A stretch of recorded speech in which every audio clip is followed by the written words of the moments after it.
बिल्कुल नहीं पढ़ा है, बट अगले 7 दिन के अंदर तुम अपने सिलेबस को भी खत्म कर सकते हो और मैथ्स के अंदर 95% तो बहुत आसानी से ला सकते हो। तो हाय एवरीवन, मेरा नाम है Prashant, mentor of thousands of students, और अब मैं आ गया हूं मैथ्स की एक बेहतरीन स्ट्रैटेजी तुम्हारे सामने लेकर। मुझे पता है यार, मैथ्स के अंदर बहुत बड़ा गैप तुम्हें मिल रहा है। अगले 7 से 8 दिन पूरे के पूरे तुम्हारे पास हैं, जिसमें कि तुम मैथ्स को 0 से पूरे 95 तक इजीली स्कोर कर सकते हो। अब देखो यार, 2 टाइप के स्टूडेंट्स होंगे। एक वो स्टूडेंट जो कि ये सोचेंगे इतनी सारी छुट्टी, थोड़ा सा एंजॉय करने लगेंगे, बट तुम्हें ऐसा स्टूडेंट नहीं बनना है। तुम्हें वो स्टूडेंट बनना है जो कि इस समय को यूटिलाइज करे। यार देखो यार, मुझे पता है मैथ से बहुत सारे स्टूडेंट्स को डर लगता है। ये ना तुम्हारे लिए अपॉर्चुनिटी है। ये क्या है? अपॉर्चुनिटी। तुम्हें ना इस अगले 7 से 8 दिन के अंदर मेहनत करनी है, मैथ्स को खत्म करना है, इस स्ट्रैटेजी को फॉलो करना है और इजीली 95% स्कोर करना है। कैसे पढ़ना है, क्या पढ़ना है? भैया इतनी सारी प्रॉब्लम्स हैं, टेंशन मतलब, मैं तुम्हारे साथ हूं। तुम्हारा साथ साइंस में भी दिया, एसएसटी में भी दिया। क्या है? अपॉर्चुनिटी। तुम्हें ना इस अगले 7 से 8 दिन के अंदर मेहनत करनी है, मैथ्स को खत्म करना है, इस स्ट्रैटेजी को फॉलो करना है और इजीली 95% स्कोर करना है। कैसे पढ़ना है, क्या पढ़ना है? भैया इतनी सारी प्रॉब्लम्स हैं, टेंशन मतलब, मैं तुम्हारे साथ हूं। तुम्हारा साथ साइंस में भी दिया, एसएसटी में भी दिया, हिंदी में भी दिया, यहां पर भी खड़ा हूं, इंग्लिश में भी दिया था, आईटी में भी दूंगा, एआई में भी दूंगा। तेरे साथ तेरे प्रशांत भैया खड़े हैं, डरने की बात नहीं है। और 11th में भी तेरे साथ दूंगा। कैसे दूंगा? एक चैनल अपना प्रशांत किराट क्लास 11th एंड 12th बना दिया है तुम्हारे लिए, उस पर जाके सब्सक्राइब कर लेना। उसके अंदर मैं तुम्हें क्लास 11th की फिजिक्स भी पढ़ाने वाला हूं, तो तुम्हारे साथ हूं, टेंशन मतलब। बात करते हैं तुम्हारी प्रॉब्लम्स की। मैथ्स में क्या क्या प्रॉब्लम्स आ रही है भैया? सबसे बड़ी प्रॉब्लम क्या है? क्वेश्चन सॉल्व ही नहीं होते। कितनी बार होता है हम क्वेश्चन सॉल्व करने की कोशिश करते हैं, बट डिमोटिवेशन फील होने लगता है, क्वेश्चन क्योंकि सॉल्व ही नहीं हो पा रहे। अब इसका क्या सोल्यूशन है? अगली चीज, फॉर्मूला याद नहीं होते। कितने ऐसे स्टूडेंट्स हैं जिनको कुछ कुछ चैप्टर्स के फॉर्मूला याद नहीं हो रहे हैं, जैसे सरफेस एरिया, वॉल्यूम हो गया, स्टैटिस्टिक्स हो गया, इन सबके इतने सारे फॉर्मूले हैं। ऐसा लगता है कि इतने सारे फॉर्मूले कैसे याद करेंगे? क्या कोई ट्रिक है, क्या कोई टिप है? मैं वो ट्रिक टिप दोनों बता दूंगा। अगली चीज, स्लो कैलकुलेशन स्पीड। सच बताना, जब तुम्हारे प्री बोर्ड हुए थे उसके अंदर, तुम्हारे मैथ के अंदर क्वेश्चन पेपर छूटा था ना, कुछ कुछ क्वेश्चन छूट गए थे ना। क्यों? क्योंकि तुम्हारी मैथ्स की कैलकुलेशन स्लो है। कैसे फास्ट करोगे वो भी बता दूंगा अगले 7 दिन के अंदर। अगली चीज, न्यू क्वेश्चन देखते ब्लैंक हो जाते हो। होता है ना, नया क्वेश्चन देखा नहीं, ब्लैंक हो गए। और लास्ट प्रॉब्लम, कौन कौन सी बुक्स को यूज करना है? भैया मेरा दोस्त कह रहा है आर डी शर्मा कह ले, मेरा एक दूसरा दोस्त कह रहा है आर एस अग्रवाल कर ले, मेरा एक तीसरा दोस्त कह रहा है बस पीवाईक्यू कर ले। अरे भैया किसकी मानू, किसकी सुनूं? तेरे प्रशांत भैया की सुन ले, जितना मैं बताऊंगा काम खत्म हो जाएगा। चलो एक एक करके इन सारी प्रॉब्लम्स को खत्म करते हैं और तेरे मैथ्स को एग्जाम को बहुत बेहतरीन बनाएंगे। बट उससे पहले तुझे अभी कमेंट कर देना है, this exam will be best exam of my life. लिख दो यार, है ना, लिख दो यार। चलो अब स्टार्ट करते हैं। सबसे पहले 7 डे का क्या क्या प्लान होना चाहिए। तो एक बहुत सिंपल सा प्लान है। प्लान क्या है? तुम्हें अगले 7 दिन के अंदर अपने कॉन्सेप्ट को स्ट्रॉन्ग करना है और क्वेश्चन प्रैक्टिस पे एकदम फोकस करना है।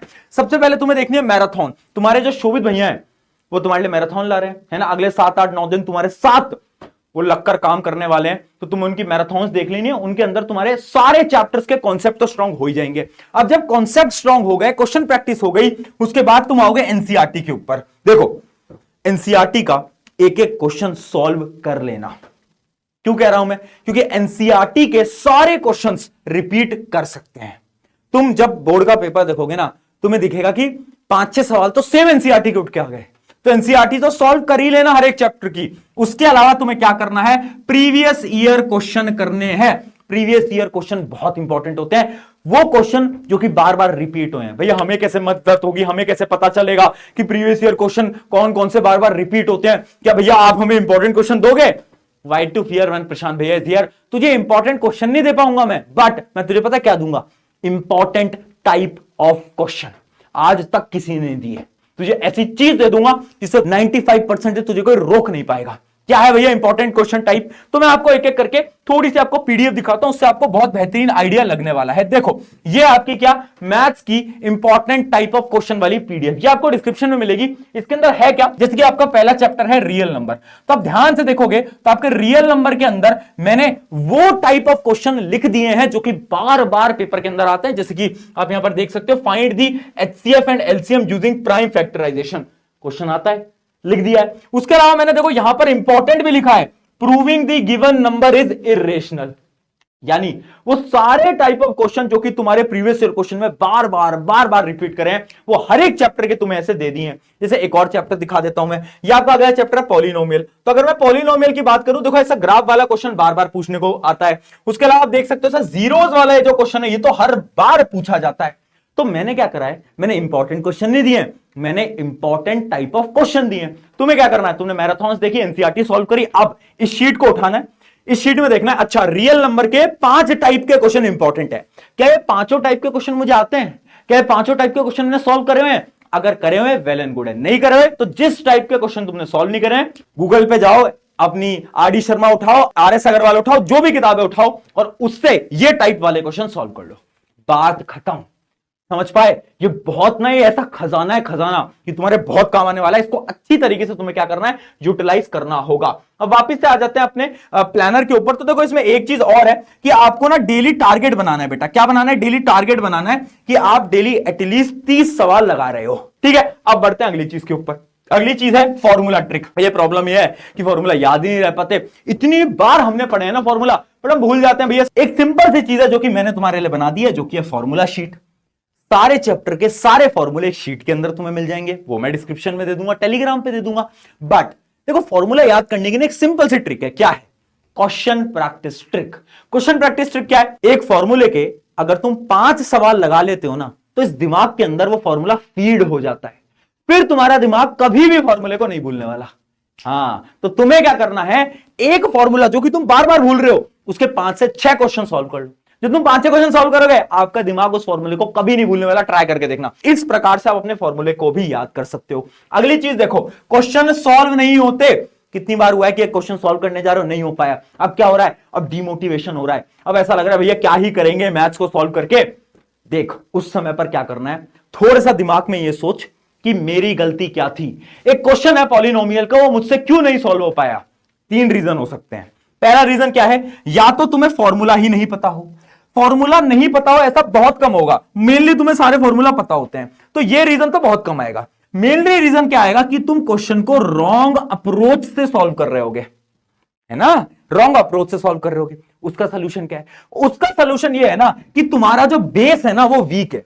यानी उस चैप्टर का तुम्हें एक बार लेक्चर देखना चाहिए। YouTube पे जाओ, वन शॉट वीडियो देखो उस लेक्चर की जिसके क्वेश्चन तुम सॉल्व नहीं कर पाए। क्यों नहीं कर पाए? क्योंकि तुम एक रॉन्ग अप्रोच से सॉल्व करने की कोशिश कर रहे थे।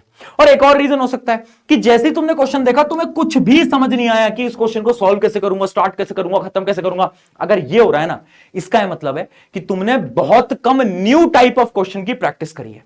तो तुम्हें क्या करना है, तुम्हें एक चैप्टर के नए सवालों को लगाना है। बच्चे गलती क्या करते हैं ना, बच्चे एक टाइप के 10 सवाल लगाते हैं, बट तुम्हें क्या करना है, अलग अलग टाइप के सवाल लगाने। मैथ की ना बेटा इतनी प्रैक्टिस कर जाओ कि जब पेपर तुम्हारे हाथ में आए ना, तो तुमने सारे क्वेश्चंस के टाइप एक एक बार सॉल्व कर रखे हो। जब तुम ये कर लोगे ना, मैथ के अंदर तुम्हारा 100/100 में से कोई तुम्हें रोक नहीं पाएगा, कि गारंटी बता रहा हूं मैं तुम्हें। अगली चीज देखो, अगली प्रॉब्लम क्या है, स्लो स्पीड। कितनी बार हुआ है एग्जाम के अंदर तुम्हारी जो स्पीड है वो कम रह गई। अब इसकी ट्रिक क्या है, कैसे हम हमारी स्पीड को इंक्रीज कर सकते हैं? एक गलती को करना बंद कर दो। गलती क्या है? हम क्या करते हैं ना, हर बार जब भी हम एक क्वेश्चन को सॉल्व कर रहे होते हैं, इमेजिन करो एक क्वेश्चन आ गया मेरे पास क्वाड्रेटिक इक्वेशन का, उसको मैं सॉल्व कर रहा हूं, तो मैं क्या करूंगा, मैं क्वेश्चन देखूंगा, अपने दिमाग के अंदर सोचूंगा इस क्वेश्चन को मैं ऐसे कर दूंगा, ऐसे कर दूंगा, ऐसे कर दूंगा, ऐसे कर दूंगा, ऐसे कर दूंगा, ठीक है क्वेश्चन सॉल्व हो गया। अरे भाई ऐसे नहीं करना। एक पेन पेपर ले, उसके ऊपर क्वेश्चन को लाइन टू लाइन सॉल्व कर, कैलकुलेशन एंड तक सॉल्व कर। बच्चे क्या करते हैं, इक्वेशन बनाकर छोड़ देते हैं, बोलते हैं अच्छा इसके आगे तो कैलकुलेशन है, वो तो मैं कर ही लूंगा। नहीं कर पाएगा तू। क्यों? क्योंकि वहीं तू गलती कर रहा है, वहीं तू सिली मिस्टेक कर रहा है, वहीं तू अपना टाइम वेस्ट कर रहा है।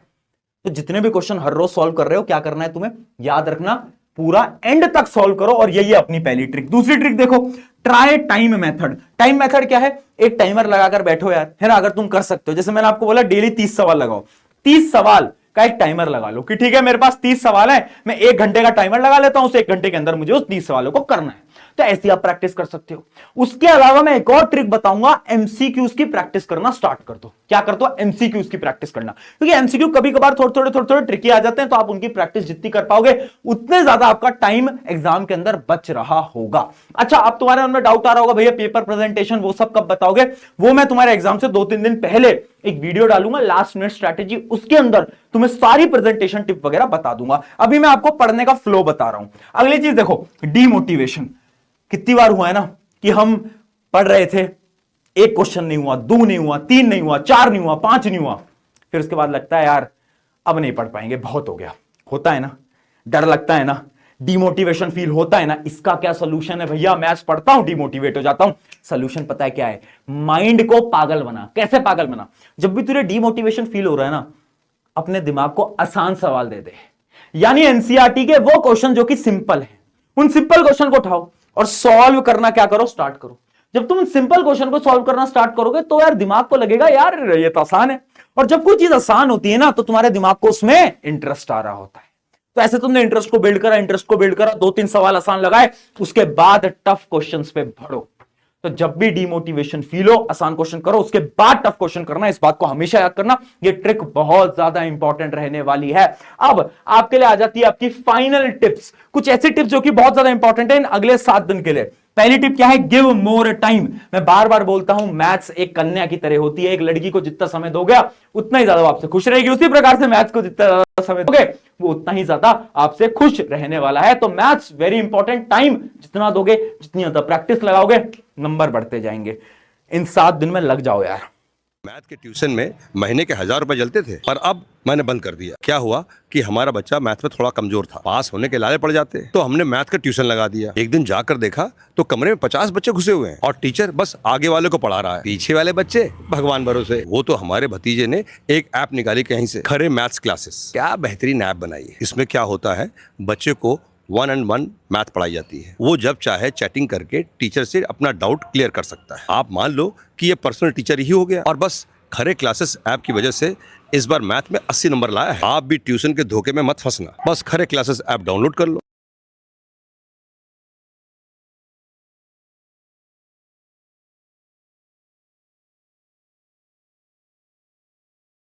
चीजों को साइड कर दो, चीजों को साइड करना पड़ेगा। डिस्ट्रैक्शन आएंगे, तुम्हारे दोस्त बोलेंगे अरे भाई इतने दिन है, इतने दिन में पढ़ाई तो कौन ही करता है, थोड़ा चिल कर लेते हैं, 2 दिन ये कर लेते हैं, वो कर लेते हैं, कहीं घूमने चले जाते हैं 2-3 दिन। दोस्त मत करना।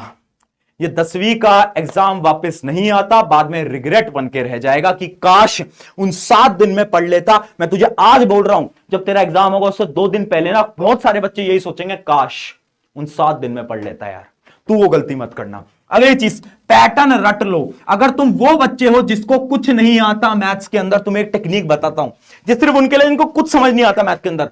तुम ना डिफरेंट टाइप के क्वेश्चन को सॉल्व करो, और क्वेश्चन कैसे सॉल्व होता है उस पैटर्न को रट लो। जैसे कि इमेजिन करो एक क्वेश्चन है सरफेस एरिया वॉल्यूम का, कि वॉल्यूम कैसे निकालते हैं, तो तुम क्या करो, तुम फॉर्मूला रट लो और उसके बाद क्वेश्चन कैसे सॉल्व करना होता है वो एक पैटर्न ही रट लो।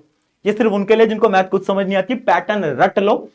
ये लास्ट ऑप्शन होता है ना, उनके लिए जिनको बिल्कुल कुछ नहीं आता। तो ये भी एक टेक्निक है जो क्या फॉलो कर सकते हो। अगली चीज, एनसीईआरटी पीवाईक्यू सैंपल पेपर, सबसे इंपॉर्टेंट एनसीईआरटी, बार बार क्वेश्चन दिखेंगे, पीवाईक्यू बता ही दिया है, शीट भी दे दी है। लास्ट चीज, fear equals to low score. देखो मैथ से तुम जितना डरोगे ना, जितना तुम मैथ से भागोगे, उतना ही कम नंबर आएंगे।